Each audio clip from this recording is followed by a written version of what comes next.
All right, good morning, everyone. My name is Mónica Ribero. I am a fifth-year PhD student in electrical and computer engineering at the University of Texas at Austin. Andrés Muñoz, he is a researcher in privacy at Google, and he invited me today to help him organize this event. And together we are very happy to be presenting our great panelists that we gathered for an interdisciplinary discussion on the role of artificial intelligence in disinformation, a question that is so present and relevant to our community today. So today we will have Professor María Arteaga. She's an assistant professor at the Information, Risk and Operation Management Department at Macomb School of Business at the University of Texas at Austin, and a faculty member in the Machine Learning Laboratory. She holds a joint PhD in Machine Learning and Public Policy from Carnegie Mellon University. And we have Nicolas Dufour, that he's a staff software engineer at Google and a leader in the efforts to detect media that is used to spread misinformation and disinformation. And we will have Christina Tardáguila joining us in a little bit later. She's having some issues. And she's the International Fact-Checking Network Associate. Since 2014, she has dedicated her professional life to verification. She founded Agencia Lupa, that is the first fact-checking initiative in her country. So how today is going to work is that I am going to let our panelists briefly introduce themselves, and then I'm going to be asking some questions for about half an hour. And in the last 15 minutes, we will have an open Q&A with the audience, and Andrés will be taking questions from the chat. So feel free to leave everything there. So with that in mind, let's start. Maria, do you want to start? Sure. Hello, everyone. It's a pleasure to be here. Thank you very much for the invitation. As Monica said, I am an assistant professor at UT Austin, and what my research focuses on is algorithmic fairness and human-AI collaboration. So how do we design machine learning technologies in ways that assist experts in making decisions and do so in a way that is fair and equitable? And I've started recently working on the topic of disinformation, coming from this perspective of algorithmic fairness and human-AI collaboration under the umbrella of a big project here at UT Austin, funded by Good Systems, that brings together researchers from the media school, from linguists, from researchers from NLP, from human-AI collaboration. And so we're all working together in a project of responsible AI technologies to curb misinformation. And I'm very excited to learn from the other panelists here today. I'll pass it on to Nick now. Thanks, Maria. Hi, I'm Nick. I work at Google on what's called media integrity. So broadly, our team is concerned with understanding, detecting, and characterizing times when media is being used to mislead or to disinform people. We started several years ago now on what are called deepfakes, which you're probably familiar with. These are pieces of media that have been faked using a neural network, usually to introduce someone into a video or a photo who wasn't there to begin with. When deepfakes arose, there was considerable alarm about their potential for misinformation. That largely has failed to materialize in terms of very damaging deepfakes arising that have political content. But our work has continued to expand as we realize that the world of media-based misinformation is really, really broad, and it's a worldwide problem. And it includes things like Photoshops and even simpler stuff where people take existing media and use them out of context. So our research now focuses on all of those aspects. And we're really hoping to use what we learn to improve the landscape as it stands now with the presence of misinformation across multiple platforms.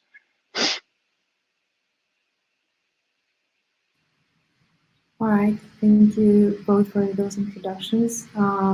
So let's start with the questions. So just to follow up on what you just said, Nick, disinformation is very broad and is present everywhere nowadays. It can be in form of images, text, And it has always existed, right? For example, during the Second World War, it was pervasive in political speech and propaganda. So how is disinformation nowadays different? Sure. I should caveat this by saying I'm not really a historian of misinformation or how misinformation existed before the digital age. But based on what little I know and what I've seen just in the few years I've been working on it, there's been, broadly speaking, democratization in who is acting to spread misinformation. Because these platforms are open and free to use, anyone who wants to can spread whatever they want at any time.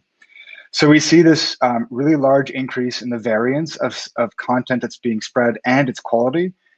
It's my impression from the, again, little bit of experience that I have, that previous misinformation campaigns were built around narratives by large-scale actors like state-level actors, governments. That's not really the case anymore. Now we have all sorts of different levels of actors, from individuals acting on these corners of the internet, like the Chans, where stuff that is countercultural is viewed as having inherent value. So it's fine to spread it, even if you don't have a narrative or a campaign per se. All the way up to these to large scale campaigns like we used to see in the past that are being run by governments and by large scale groups that have an end goal in mind. I'm not sure, but I think that one phenomenon we're seeing is not necessarily a decrease in the production quality of misinformation, but just the spectrum of content that we're seeing is expanding. So in the past, it might have been fairly sophisticated fakes that are being used, and now it runs the gamut from really low quality stuff to really high quality neural network produced content. Yeah, that is very interesting, and it's a really good point that now the authors of disinformation can be anyone that has basically access to all this social media. So to follow up with this, and to you both, the volume of disinformation, cultural differences, and country regulations, among others, impose constraints on the design of tools to discover and analyze this disinformation. So what are the main technical challenges that arise when trying to discover this volume of disinformation? María. I'd say there are challenges on the different stages of the pipeline. So one of the first questions is, what is the tool that we're building, right? But if we say we're building a tool to detect misinformation, you asked in particular about technical challenges, and I think that at different stages you have very different challenges that arise associated to the problem of the heterogeneity of misinformation. One of them just comes from the different mixes in the type of content that is distributed. So for instance, having images with text over the images, right? That introduces a set of technical challenges of how do you identify that. And so this heterogeneity in the mixed format of misinformation is one of those challenges. Another thing, and this is closer to what I am mostly focused on, is the fact that different communities are also targeted with different types of misinformation that is also motivated by different interests. And so when we're thinking about building supervised models to identify misinformation, ensuring that we have domain coverage is a fundamental component. And so one of the risks that arise is that if there are communities that are being targeted in ways that are not really well captured by our models, then we may have a situation in which we're underserving some communities, because that type of misinformation, and the reason for why we're not doing a good job at detecting it may be for a variety of things, but in general, the fact that we're not getting labels, even that can be both in the quality of the labels that we have for some misinformation, but also in the coverage of the labels that we have, right? I think that that's also a really big problem, the fact that we can end up compounding harms of who's being underserved by the technologies that we develop to identify misinformation. And this can be, again, in the form of just missing this misinformation entirely, or having, for instance, higher rates of false positives or so on, which take us to a different set of harms that I don't think is part of your question. So I'll stop now and pass it on to Nick. I want to echo a lot of these sentiments. And one fun thought experiment that we play sometimes is, let's suppose that we have an oracle that can always tell us accurately if a piece of media is misinformation or not.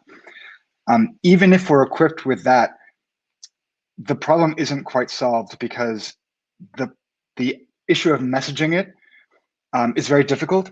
And from what little study has been done on this topic so far, there appears to be the opposite of a one-size-fits-all solution, where depending on your cultural background, your age, your socioeconomic status, the kinds of information that you need to correctly assess a piece of media, even if we know it's fake, to communicate that to you is really different.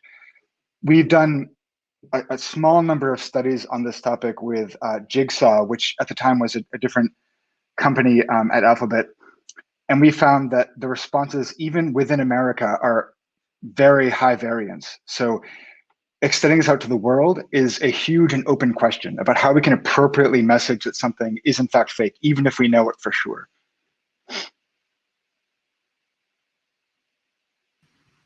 All right, thank you both. Those are great things to think about. So with that in mind, that we have all this cultural differences, age differences, we still need to scale disinformation detection algorithms.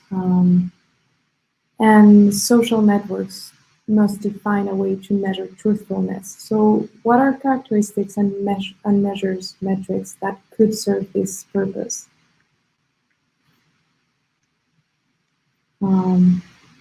Nick, if you want. Sure. This is a hard problem, because in some sense, what you have to answer is a counterfactual. You have to say, what would have happened had something not been done? And right now that's not possible. So there's a need for proxy measures that can inform the goodness or badness of a job being done. And that, unfortunately, is also an open question. I'm really eager to hear Maria's thoughts on this, because I don't have anything substantive to contribute to possible measures. Yes, I think that there seem to be two things. The way that I understood the question was asking about the kind of ground truth labels, but I think that, Nick, your point of how do we measure whether we're actually curbing misinformation is a key one. So I'll just go ahead and comment on both.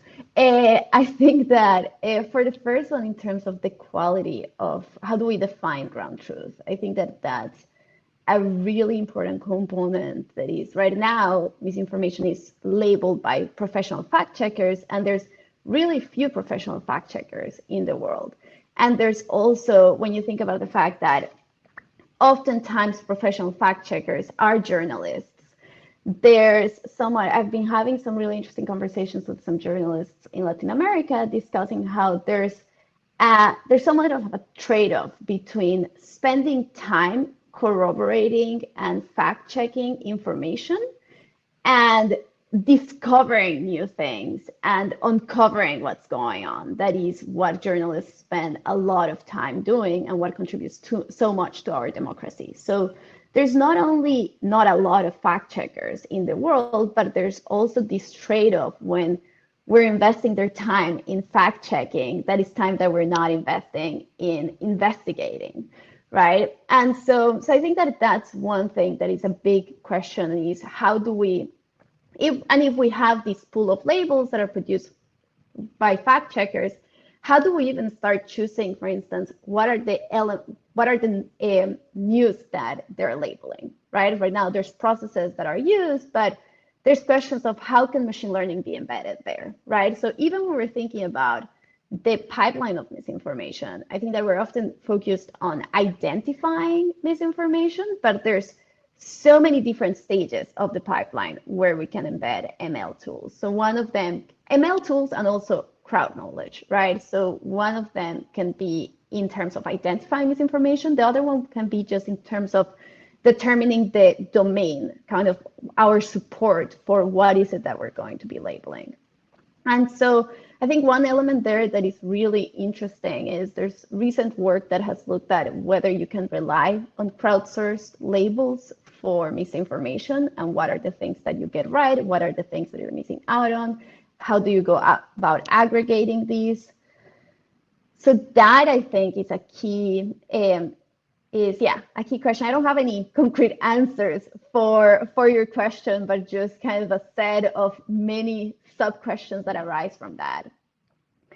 And then, yeah, I think that one of the things that Nick has brought up over and over that I think it makes total sense that you keep bringing it up, because I think it's at the core of this is our goal is to curb misinformation, not to identify misinformation. And so how do we do that effectively, and how do we measure if we're doing that is central to the task. And I think that is something that in general, when we're thinking about designing machine learning for any sort of decision support, moving from assessing predictions to assessing prediction-informed decisions is fundamental. And I think that misinformation detection is one of the domains where this question is really present. Actually, I would like to bring up really quick 2 additional items that are related to this. I came across a study. I'm permanently on Twitter, and I came across a study looking at Donald Trump's tweets, that the ones that were flagged as being misinformation actually spread more vociferously on Twitter. Now, of course, the study can't determine the causal arrow. It could be that it was fact-checked because they were, so outlandish, or they spread because they're fact-checked. But still, there's an open question that even if we do these kinds, like we might amplify misinformation inadvertently.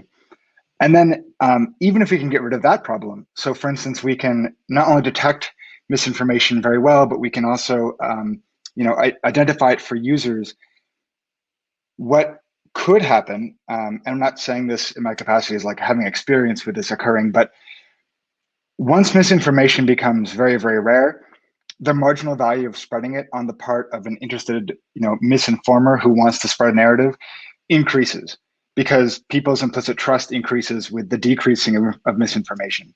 So it's another thing, like yet another complication that kind of compounds the complexity of this problem.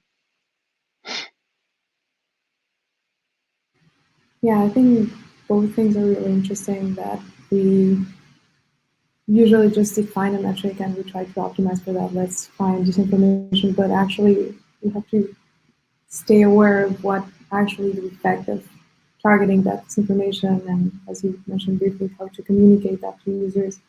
So it's like there's not like a ground truth that we're gonna find and attack. And that connecting to fact checking that Maria mentioned, and with this kind of like problem of what's the ground truth, in many situations, that line between censoring opinions and controlling disinformation is not really clear. One example, as you mentioned, is in political processes, election processes and political debate. So how can we protect that public debate without affecting liberty of expression, or without, as you said, having these effects of targeting something that is disinformation, but having it amplified, actually. Maria. I would say it may be useful to first understand what are the different ways in which this can go about happening, right? So you can have one setting in which you need to decide, well, who's in power of deciding, for instance, what is labeled, and who labels this, right? So you could definitely have a setting in which those in power choose to use infrastructures that are in place for detecting misinformation to also censor some information.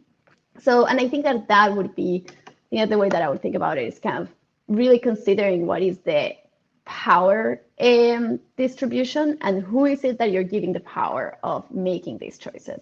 And I think that the way that we think about that and that we build guardrails for that is entirely different to, for instance, depending on, again, how we're crowdsourcing this information, how we're labeling things. You could also have elements in which you get adversarial attacks, in which is not really coming from a power position, but because you have an infrastructure in which people can report, and based on a certain number of reports, you then decide to take something down, then you can have adversarial coordinated attacks in which certain information and specifically some groups are targeted and censored. And the third one is that, and we've seen this, for instance, with tools built for hate speech detection, where you can end up, because of algorithmic fairness concerns, you may end up having high rates of false positives in which you're systematically mislabeling some portion of the information. And I think that these three are fundamentally different problems in terms of how do you go about building guardrails, assessing, auditing the tools for these. And there may be others that that are not coming to mind, but I think that thinking about what is the type of harm, what is the mechanism through which the harm would occur, is fundamental for us to build the guardrails to mitigate those risks.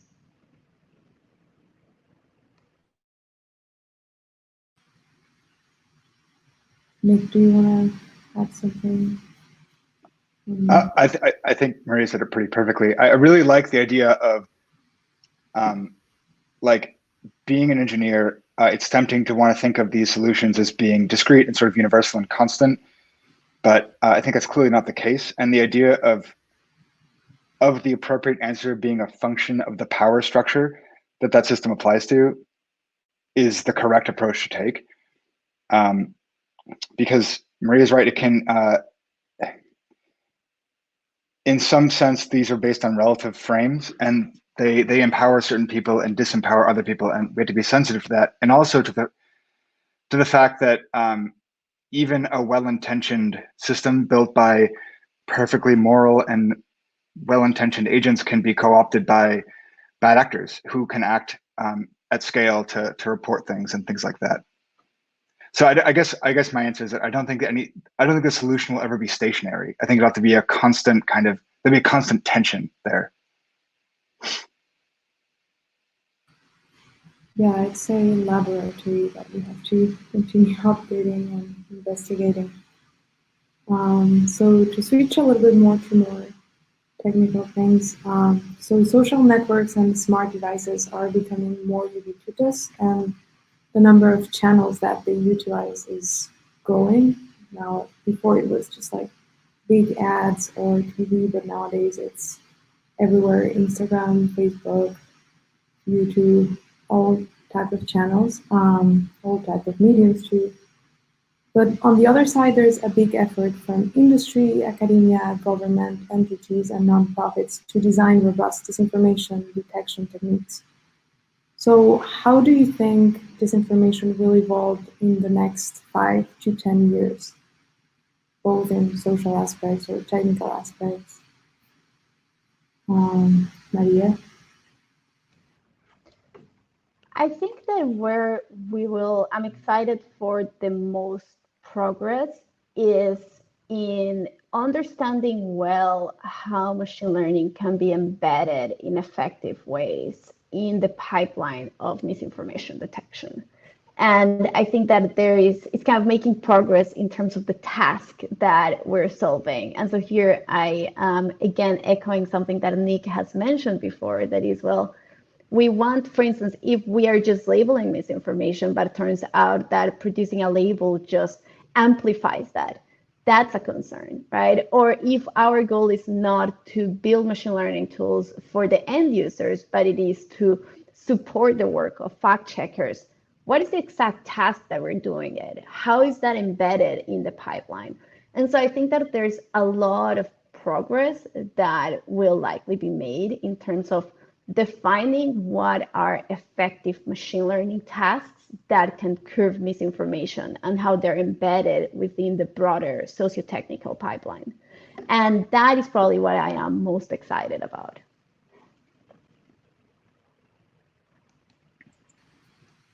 I think this is a really hard question, but it's very interesting. I think, I mean, on longer timescales, I think that we might see trends that were forecast to exist but haven't materialized yet, like the rise of synthetic misinformation that's created at scale by using machine learning tools. I'm really eager to see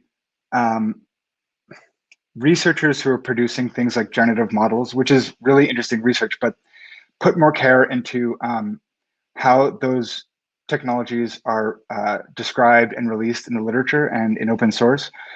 So for example, when we began this project with deepfakes, we were looking at the lag between when a paper would be published on the archive, which is an open repository of computer science papers, and when the technique proposed in the paper will be integrated into these deepfake repositories, which are open source on GitHub, and anyone can go and download them. And they'd be between 2 and 4 weeks. So the new developments and stuff like GANs and generative models, they're integrated really, really quickly into open source deepfaking tools. And I think it behooves us to really think carefully about how we're messaging our research and how we discuss it and whether or not things need to be pushed and published and things like that. And I also, if I might plug a project we're working on, we're collaborating with Duke on fact checks because it's really hard to observe the world of misinformation, to be able to make large scale statements about what's going on in misinformation. Like if I were to ask someone, like, what is the most common type of media-based misinformation? It's actually a really hard question to answer, and there's not a lot of empirical work being done on it. And we're hoping to conduct that kind of a study. And that will let us do things like measure how the distribution is changing from year to year to see if we can find any trends that are emerging in the kinds of misinformation we see, and also like geospatial trends as well. So that's another thing that I'm quite excited about seeing develop. So I guess we've discussed a lot on the side of institutions, academia, how we perceive disinformation, but I don't know if you have any insights on how disinformation has impacted trust on information sources from users, or how users consume all this content, or Nick, either from your personal experiences on how you consume information or from what you've heard. Oh, how I consume information. Well, that's a hard question. I think that there's a lot of, like I said, there's huge individual and cultural differences in how people assign trust in information sources. So I tend to have pretty high trust in well-established journalist organizations, and that influences the amount of trust I place in information. But I did want to bring up one thing that I think is an underappreciated but really fascinating trend that we see. I should hesitate to call it a trend because a couple of examples and anecdotes don't make a trend, but the existence of really sophisticated faking techniques in the mind of the public has sort of given an opening for high-profile individuals to plausibly deny evidence as, oh, it's just a fake. Someone made this with a computer and it's not real. We have seen several instances of this occurring around the world, including places like Brazil, Indonesia, and China. And this is something that I would have never thought this would, like, I mean, it makes sense in retrospect, but the ways in which differences in trust can produce these really novel kind of social effects, I think is underappreciated and really needs to be forefront of our minds more often. I don't have a good answer for how how it can be mitigated, but it's definitely present, and we should be aware of it, to be clear. Thanks, Nick. And you, Maria. So can you repeat the question? I guess I was just curious about, we've been discussing from the side of institutions, how we observe all this, but how has public adapted to this and users adapted to this disinformation media? How have they shifted the way they consume information, or either in your experience or what you have observed? Yeah, so I don't think I have any insights from my research there. And what I would say there is that I think that that's also why it is so important to have multidisciplinary groups when we embark in these domains. So for instance, in my context, my research is much more focused on the ML algorithms. And so I don't have that insight into how is it that people are adapting. And that's also why I am now collaborating with communication and media scholars who have been spending all the time in that, right? In understanding how people are reacting to misinformation, how misinformation is different across channels. So I'll just let Nick take the lead here, because I don't think I have a lot to add in that regard. But yeah, I'll just say that I think that making sure that what we're doing is informed by that is, I think, one of the reasons why multidisciplinary and interdisciplinary projects in this space are so important. I do, one point I could make is that social networks have allowed us to really increase the velocity by which news spreads. And I think that in many cases, this has had negative consequences, or if not negative consequences, at least unexpected consequences. So for instance, we all know that tragically, I think at least two bombs were detonated yesterday at Kabul airport. Within hours of that occurring, people had taken video from other bombings and repurposed it for this news story. It's not clear to me why people do this, but it is clear that it generates quite a bit of clout. It generates quite a bit of likes and shares on Facebook and Twitter. And it seems like there's at least some incentive, some social incentive to spread this kind of thing. I don't understand the sociology behind it, but what's become clear is that people consume like when something happens, people want information really, really rapidly, and they sort of decrease their filter strength, or the degree to which they internally filter information when that occurs. Yeah, I totally agree with Maria that multidisciplinary research is like fundamental to address these problems you just mentioned, Nick. And hopefully this panel is one opportunity to bring people from different fields to do that. So now I'm going to pass it to Andrés to ask some questions that the audience may have. Thank you, Monica. Thank you, Monica. Thank you, both of you, for answering all of these questions. Now we're having some questions from the audience that I would like for you to see if you can field on the spot. One question comes from Fernanda, who asks, I think, Maria, you mentioned something about power to sort of control, but how do we label misinformation? Don't we label misinformation? And I think an interesting question is, who would you give the power to? So if you were going to give a person or a group of people the power to decide what is hate, what is disinformation, and I will add something to this question. I think, for instance, during the Arab Spring, if you are the government there, you probably consider whatever is being moved through Facebook to be misinformation, right? And they can easily label things to be misinformation. So who should be the person that decides this is disinformation, this is hate?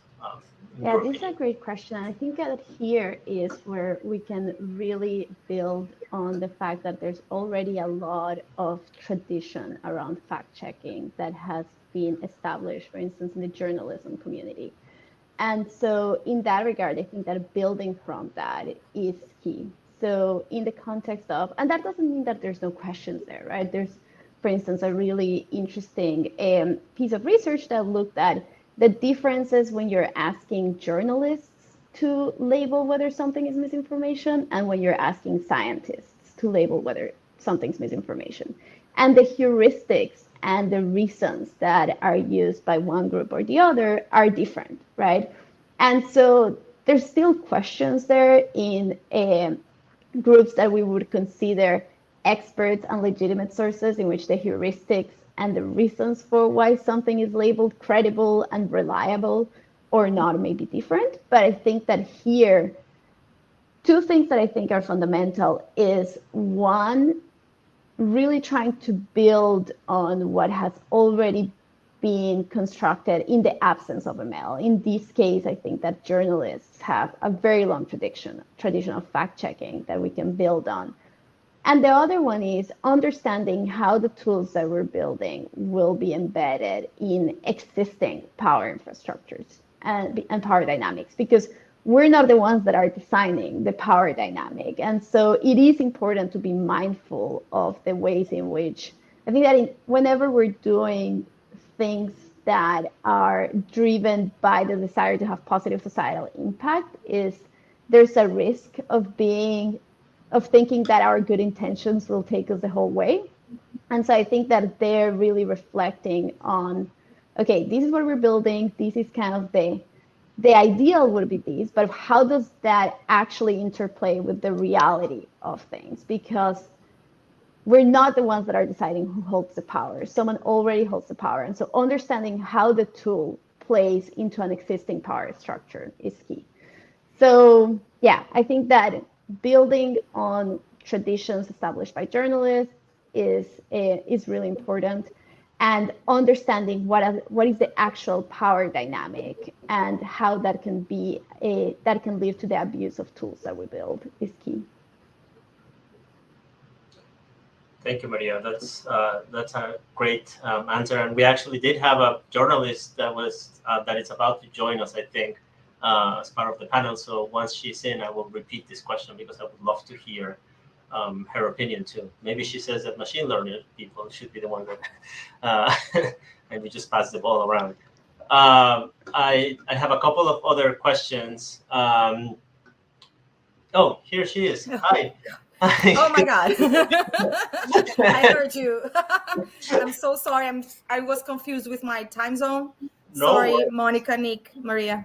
You came just at the perfect time for a question that goes to you. So we've been talking a lot about disinformation and mostly who decides what disinformation is, what hate speech is, who should have the final say or a big say on what is labeled misinformation and disinformation. Well, so that's a very tough question. And let me tell you a bit of my background. I'm Christina Tardáguila. I'm Brazilian. I'm mainly a fact checker. Today I work as the senior program director at the International Center for Journalists. But I've been in the fact checking universe for almost 10 years. And we have been trying to define disinformation, fake news, falsehoods, whatever you call it. And we have been so unlucky because what we've seen and I'm talking different meetings in Europe, in Asia, in Latin America, in the United States.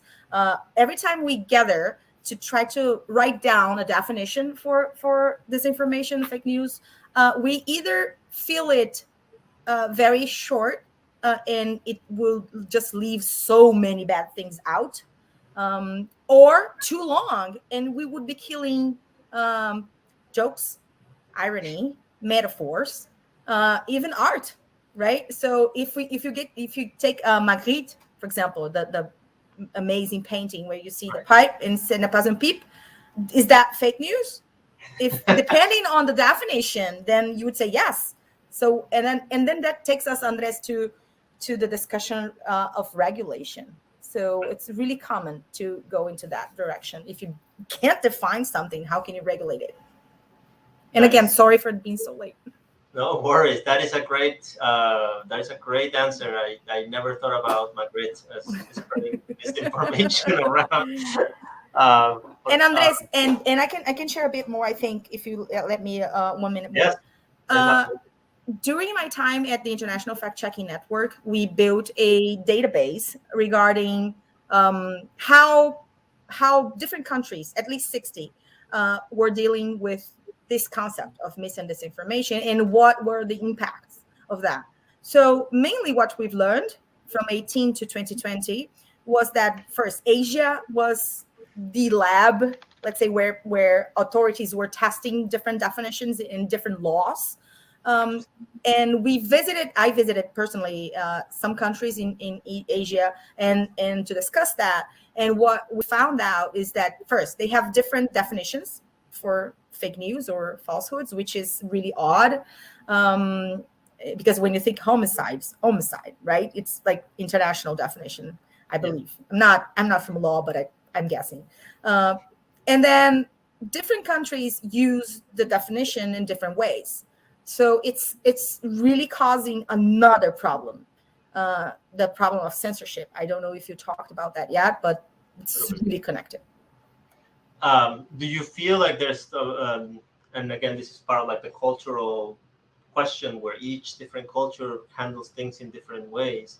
Do you feel like, or have you seen in your experience, governments using this tool of, oh, this is misinformation, to censor a lot of people, and how does this affect, like freedom of speech and all of these things?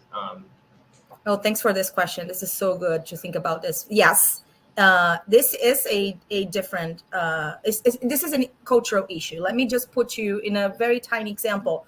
Fact checkers mainly work with Facebook. We have a program where we support Facebook and we fact check content, and they use that information to maybe lower the distribution of a falsehood in the news feed, for example. And I'm Brazilian, and I know when that program arrived in Brazil, it generated a lot of criticism because Brazil is a young democracy, and people were understood this program as a private censorship coming from Facebook, in terms of regulating the public discussion. While the same program here in the United States, the criticism was the complete opposite. Right when it started in the US, the criticism towards fact checkers who were working with Facebook was, hey, but wait a minute, you find that 2 + 2 isn't 5, you flag it as false, and you just leave it there? Why don't you take it down? So depending on the country, the same program had so many different reactions. And to your second part of the question regarding governments, again, going to Asia, if you in Singapore, for example, is the government who tells Facebook where they should put a tag says false, and in Thailand, they are actually in Malaysia, they were arresting, in Indonesia, they were arresting mothers because they were supposedly spreading falsehoods on WhatsApp. So depending on where you are, governments will use that concept as they want. It's so clear that this is a big issue out there. Well, thank you for the detailed answer, and that does add up to a lot of the things that we have to be discussing here. I have a couple of other questions. These are for anyone that wants to take them. I think this one is a fun one. Is there an organization which monitor fake news globally at the moment? So we know that there's like Politico or something like that in US. And there's some fact-checking orgs in different countries, but is there something that it's trying to do this in a global way? If I can keep talking, I'm so sorry. I'm hijacking the call because I had so many things to tell you guys. Yes, the International Fact-Checking Network has now the Coronavirus Facts Alliance which brings together 90 organizations from 77 countries, 46 languages, 16 time zones, which is crazy for us to keep in touch with each other. And we are creating this huge database, which can be accessed through WhatsApp or online, just about COVID-19 and vaccines. And it now has about 14,000 fact checks. So it's really, really hard to get a piece of misinformation these days that has not been debunked in some part of the planet. So I strongly advise that you meet the Coronavirus Facts Alliance. That is, and are these organizations, are technology companies part of this organization too? I guess Facebook, Google. Facebook and Google and WhatsApp, they all financially supported the existence. Well, we started working with no money at all, as usual, fact checkers do. But then social media came and gave us grants, and we could add levels of, more. We created, for example, 4 chat bots on WhatsApp, one in Portuguese, one in English, one in Spanish, and one in Hindi, that people can use to access this database from their phone with probably, depending on the country, with 0 rating on the data. That is great. Actually, if you don't mind sharing info about this in the chat, I think people here that are working on misinformation would love this.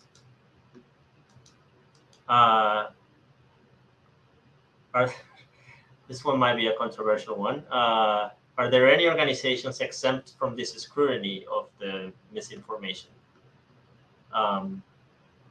So I think the question is maybe like the WHO, for instance, though.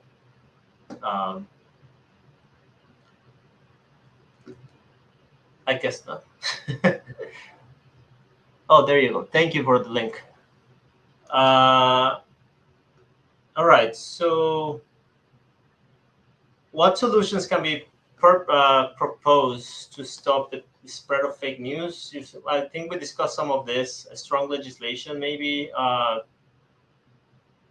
It seems like obviously this is a big problem in Latin America. So I guess besides the technical solutions that we have described so far, what other solutions could we propose? This is coming from Josimar.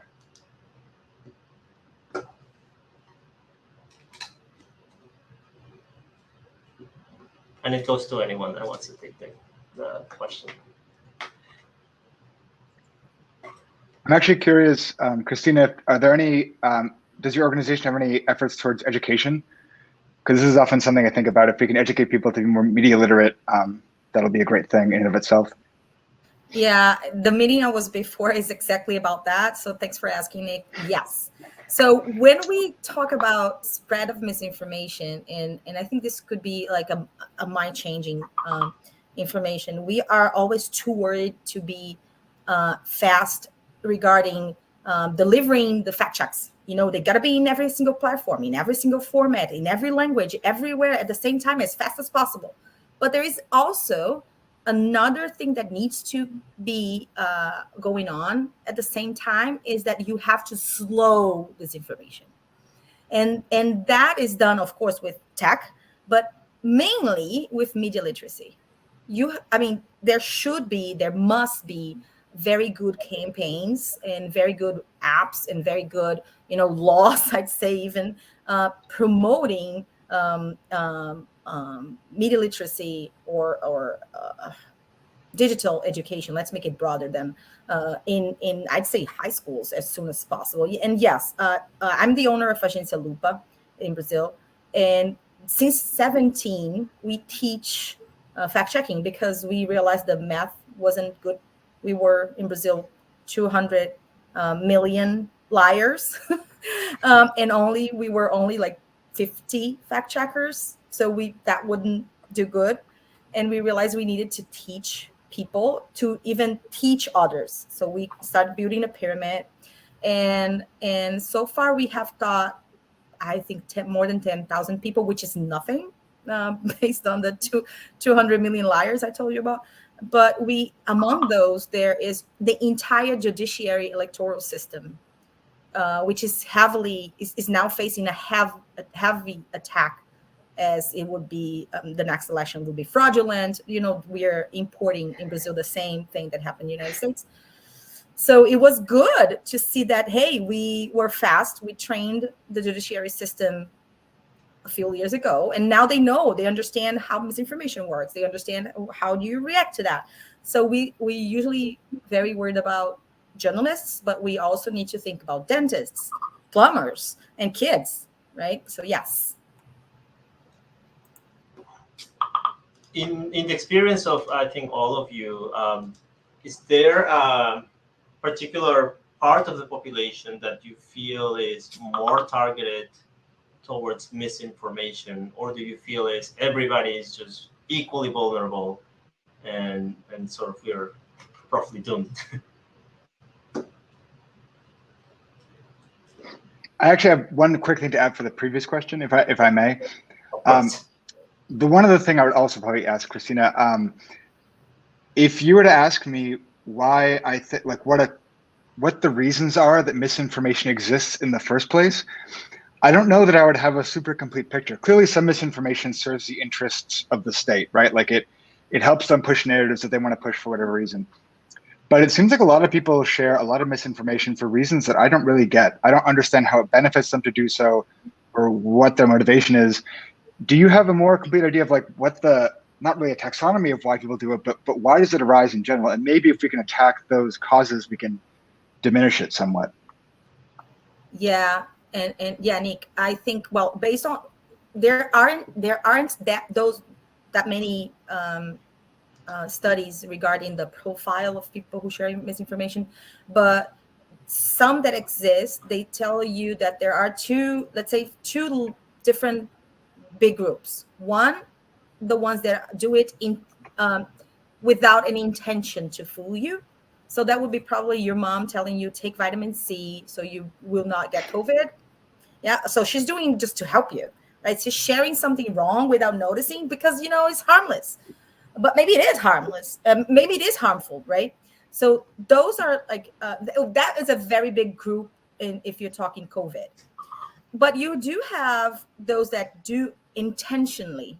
And in this second group, we divide into two. Ones that are doing it as a job, you have to think globally. Unemployment rates are huge in many, many countries, right? So, being a bot, a human driving bunkers and driving farms of bots, it's something that you do for a living. It pays bills. So this is one thing.